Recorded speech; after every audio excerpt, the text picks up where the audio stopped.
And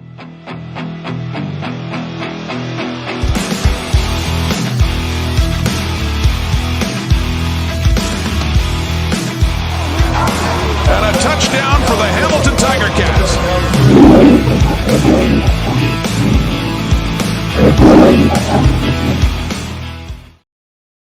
Rick here.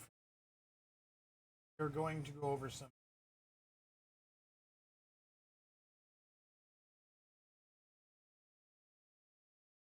So, my apologies.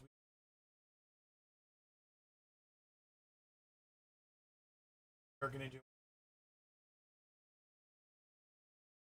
Winnipeg at Edmonton, Montreal at Hamilton, BC at Toronto,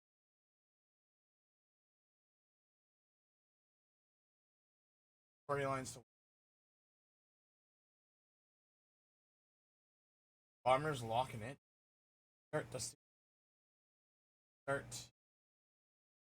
Bombers locking it.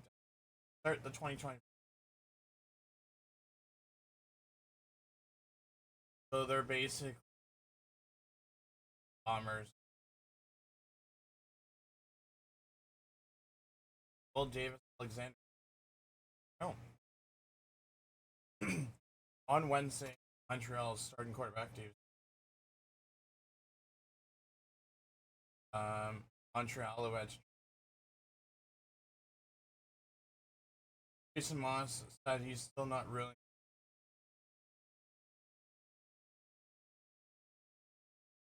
We'll have to wait and see.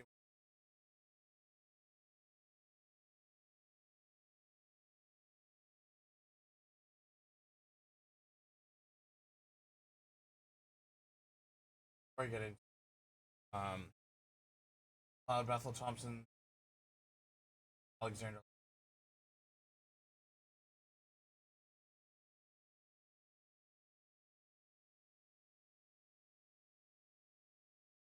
Here's the problem I have with them.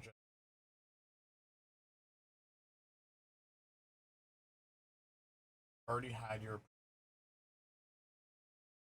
tomorrow or later. Tomorrow, they will.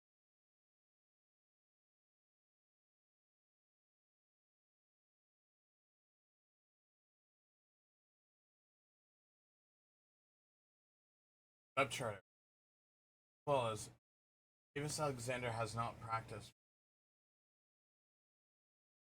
Gonna play Friday. Haven't practiced all. Metron's one of the reasons why Saskatchewan Roughriders have had a hot rush to have to.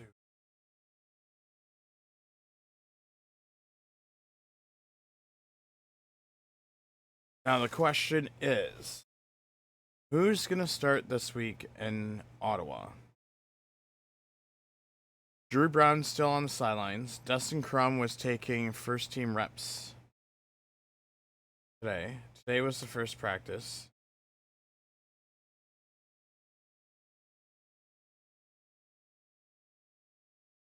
So there's no timeline for his return.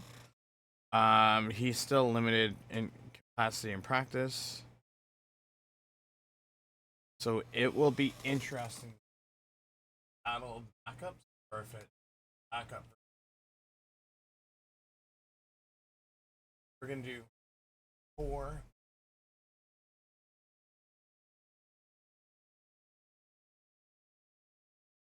Edmonton.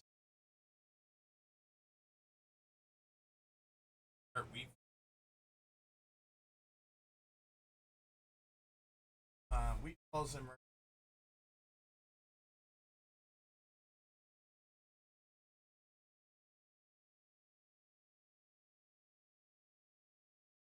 as average.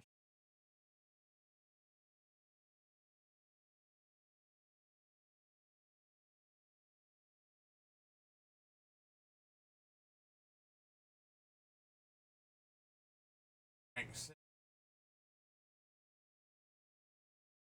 Edmonton.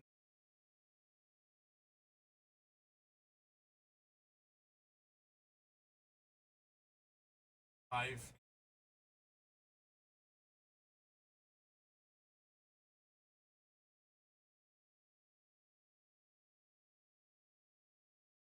Pablo.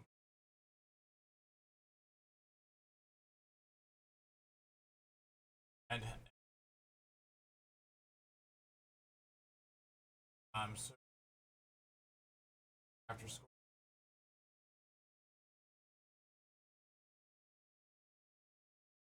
Better number.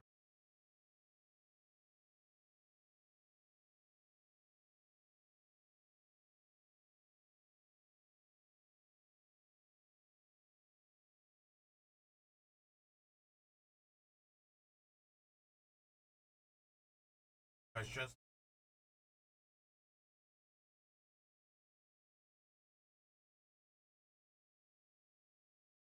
so the Hamilton or Montreal at Hamilton.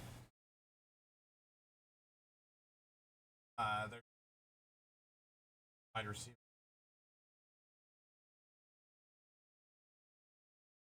So they're suggesting to sit Samar Bridges, Hamilton 9,000. Adding a caliber receiver of Kenny Lawler meant someone's production was going to drop. Thus far, it's looking like Samar Bridges is the odd passer out of the Ticats offense. Last year, rookie breakout only caught 4 of 9 targets for 35 yards in the first 2 games. Revival is likely since fully Levi Mitchell will get Bridges more involved. When is the question? Fantasy users have no idea of.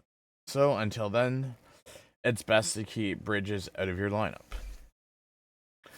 BC Saskatchewan. They're saying to start Jeremiah Mazzoli. You don't need to be told that Nathan Rourke will reward your fantasy most weeks. However, Jeremiah Mazzoli's appearance simply because Rourke's Canada Day weekend status is uncertain entering the week. It says here Mazzoli scored 11.3 fantasy points in week 3 as a pair of interceptions hurt his production. Facing lies, I swear. Winnipeg's pass defense is one thing, but it's another swirling up as a Saskatchewan defense that's already allowed 1,000 passing yards, 336 per game. Opposition pivots have a pass efficiency rating of 109 against the Rough Riders. If he is atop of the depth chart on Friday, consider making the pivot, pun intended, towards the former All CFL. They're saying to sit Saskatchewan's defense, 8,600. Usually one of the more dependent defenses in fantasy football.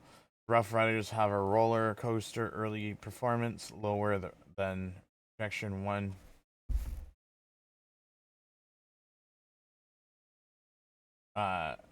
Scoring well above expectations in the next game. Stopping the run hasn't been an issue as they have allowed a league low 43 or 45.3 yards per game.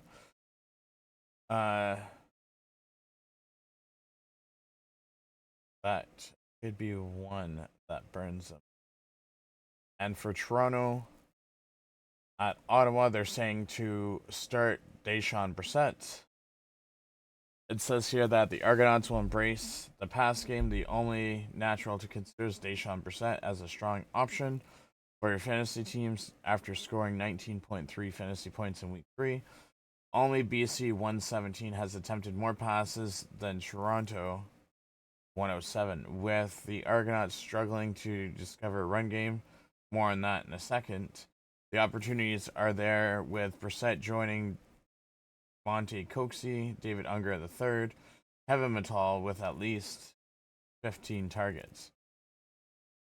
Ottawa is 7th in offensive yards allowed, has given up 6 completions of more than 30 yards, considering that Nick Arbuckle has attempted a league-high 21 passes of more than 20 yards Brissett will have an opportunity to make his fantasy users look good. Now they say sit Toronto's running backs. When a team is averaging just 52 rushing yards per game, starting a running back for said team will not make body well for fantasy success. Monte Williams' fantasy signs of his involvement in the passing game, of which there is no certainty continuing. Re-signed Kevin Brown had 3 carries, 4 yards in week 3. Likely needs another game or two to get back into the swing of things. Not stability. Now stability is not good here. Lay back and watch things develop before making any further assessments. So that's that. Let's go over to the top plays of fantasy for WestJet Canada Day weekends. So they have Bo Levi Mitchell, top quarterback, 46,675 or 17.5 projected fantasy points. Atop the rankings most by default, Bo Levi Mitchell hasn't produced in the manner he did so often last season. Even against the Else defense, it feels like he's due for a breakout. Trevor Harris, number 2, 13,600.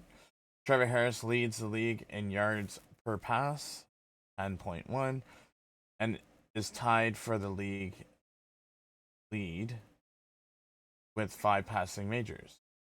Somehow it feels like we haven't seen his best, but a potential slugfest against BC secondary that has allowed 6 plays of better than 30 yards will signal that Harris is still domination fantasy option. The veteran did not practice Tuesday, so his status is worth monitoring. So he actually didn't practice Wednesday again, so there are all aims to the Jake Mara as starting this week. Number 3, Trey Ford, 12,000, and he has a projection of 15.2.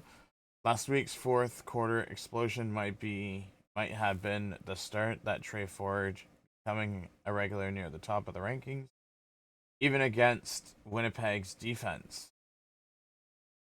Ford dual threat skills make him a strong play for 12.3 or 12 points.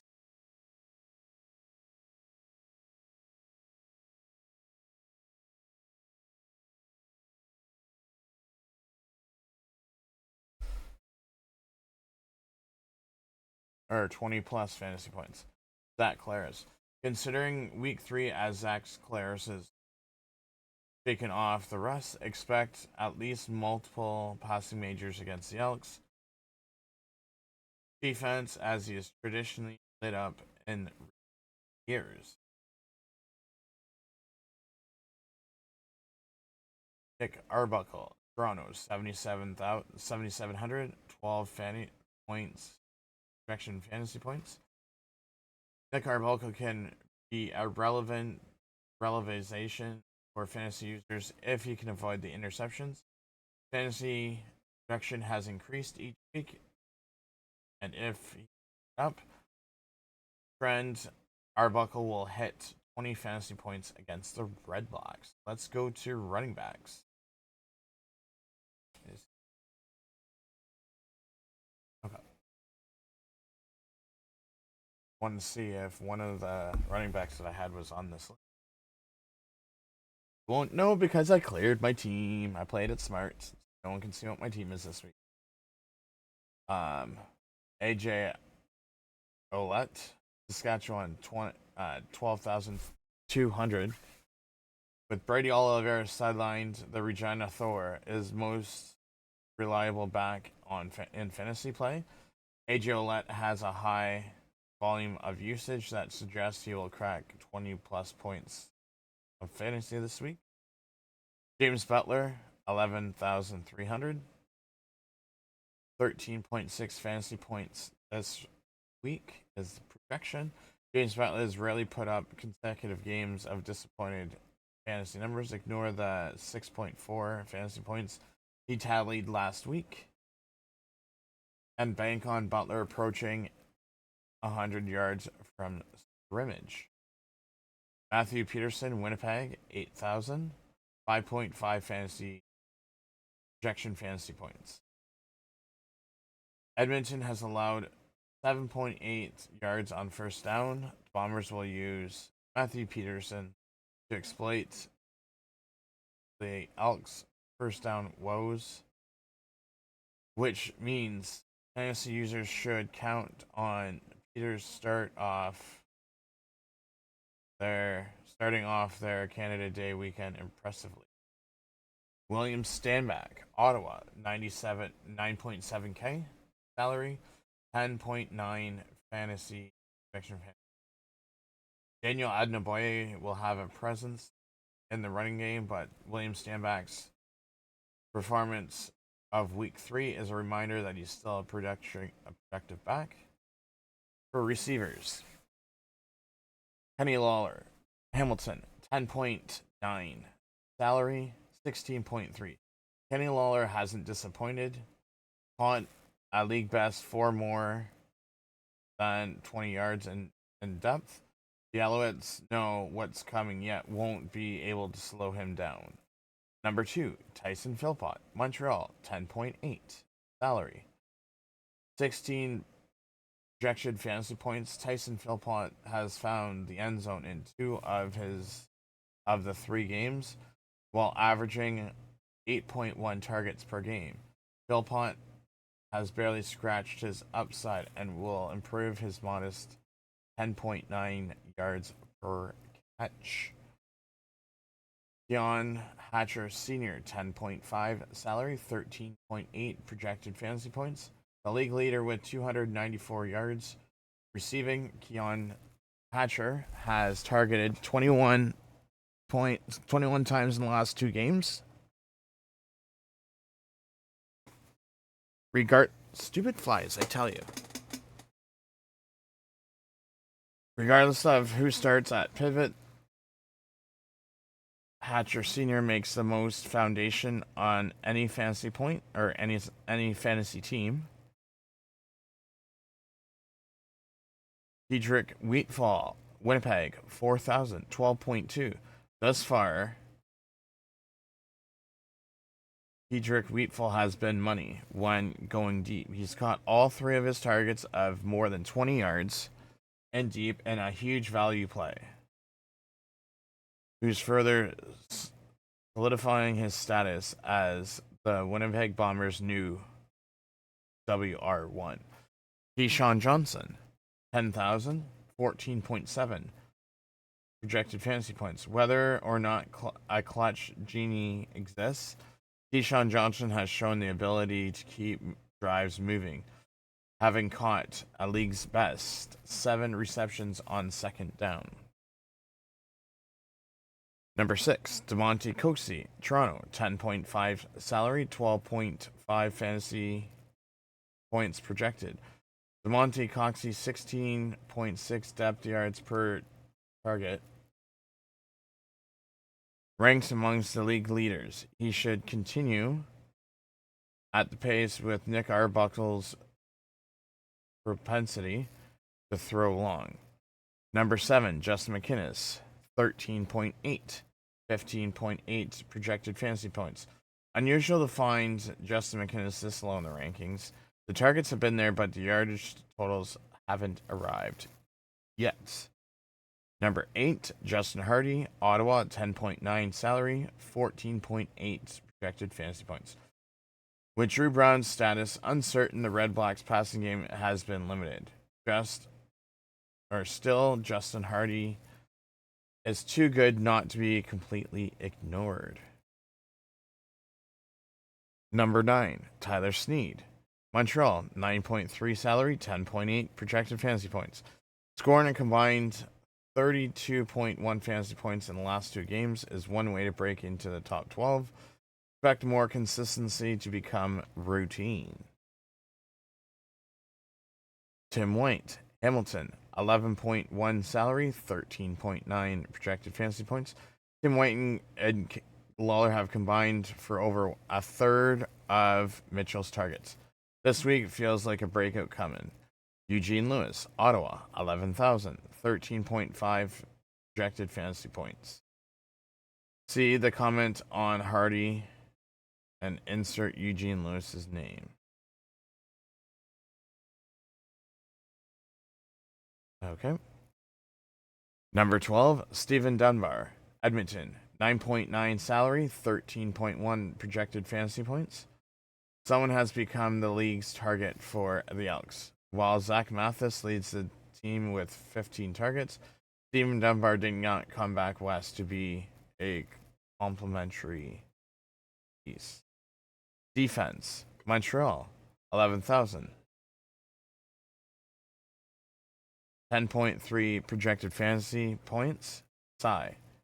The Alouettes didn't score a defensive major. We can't be perfect all the time. 10.5. Edmonton's -3 turnover margin feels like an ideal target for the Bombers to be off on. Number 3, Ottawa, 5.8. 4.8 points projected fantasy points. The Ottawa Redblacks are tied with the Alouettes for 10 forced turnovers. They'll look to carry the load while the offense waits on Drew Brown's return. BC Lions, 7.1 salary, 4.6 projected fantasy points. The league's top pass defense will look to keep Trevor Harris from hitting his stride. So that is the players and defenses per position. Last, we are going to look at 6 fantasy sleepers you need in your lineup for the WestJet Canada Day weekend. McLeod Bethel Thompson, Montreal, 5,000 versus Hamilton Friday. Having a Grey Cup winning quarterback as plan B makes life easier for the Alouettes should Davis Alexander cannot answer the call on Canada Day weekend. Alexander's season best 23.1 fantasy points in the win over Edmonton was shortcut due to a hamstring injury that led McLeod Bethel Thompson insert into the lineup, where he's completed 6 of 8 attempts for 77 yards. Again, small sample size in Montreal colors. McLeod Bethel Thompson is facing a Ticats defense that has allowed 66 points in their first 2 games. Hamilton is also 8th with 422 yards per game allowed, setting up McLeod Bethel Thompson to have a huge week as Alexander's fill-in. Closely look how Alexander is used in practice all week, which he has not played in practice all week. So I honestly do not think that Davis Alexander, plays this week. If the Owls decide to give him a rest, they say strongly consider Bethel Thompson, who will rack up 20 fantasy points with the fleet of receivers at his disposal. I mean, I think he'll have like a 200-yard game, but I don't think he'll have a huge game.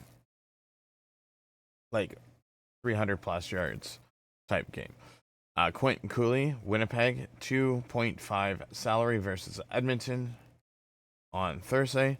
Bomber fans got their first look at Quentin Cooley in week 3 when he rushed for 43 yards on 7 carries as the backup to Matthew Peterson. Cooley had a pair of runs over 10 yards as he helped keep the Winnipeg ground game despite BC's focus on slowing down Peterson. At 5'7", 220, Cooley, low center of gravity and explosiveness makes him difficult to bring down. With Brady Oliver's status in question, the pairing of Peterson-Cooley faces the Elks run defense, allowing 5.8 per carry. Cooley is a strong sleeper play in this scenario and has the potential to see more touches after a solid,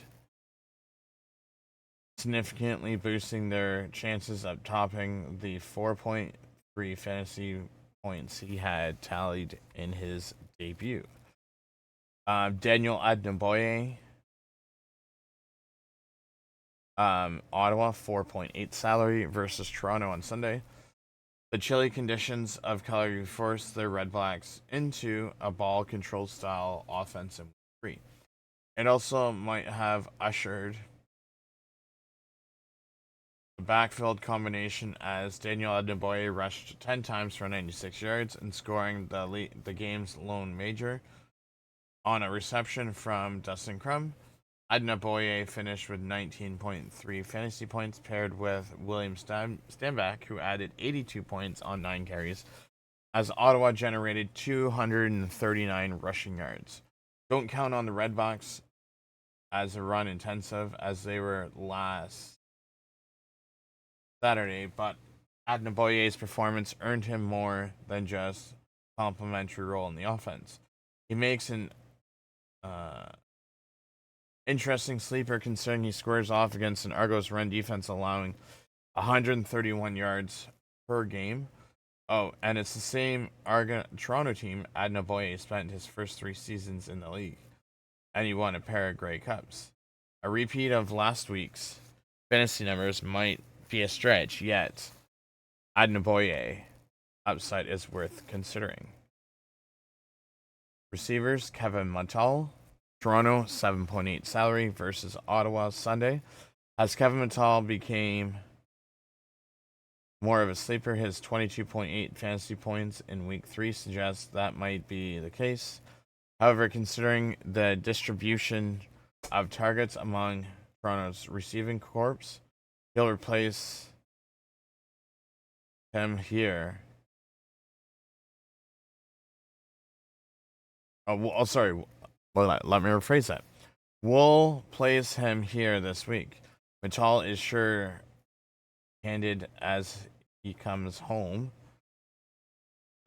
in the past 2 weeks with Nick Arbuckle growing confidence in him. Mitchell pushing towards becoming Toronto's W2 behind DeMonte Coxey. He's not a deep threat, just one target over 20 yards, but his present presence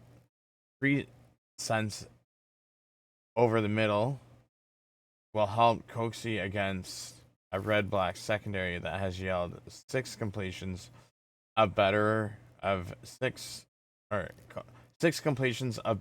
30 yards.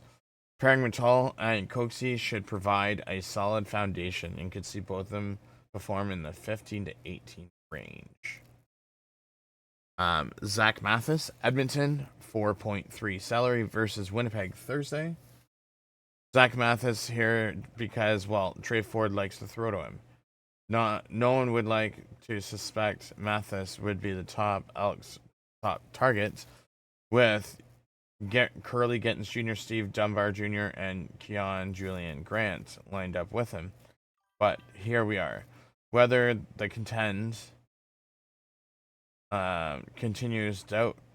while the trend remains doubtful. However, Mathis has a rapid rapport with Ford, which could play against a Winnipeg pass defense, allowing 3.7 yards per game. Matheson will position to produce around 11 to 13 fantasy points. Duncan Busby, Saskatchewan, 3.9 salary versus BC Saturday. Duncan Busby had 1 reception in week 3, yet merits consideration here as long as star passer catcher Samuel MLS is sidelined. He scored 12.8 fantasy points in week 2 and has averaged 11.6 yards on his 6 receptions in the early going.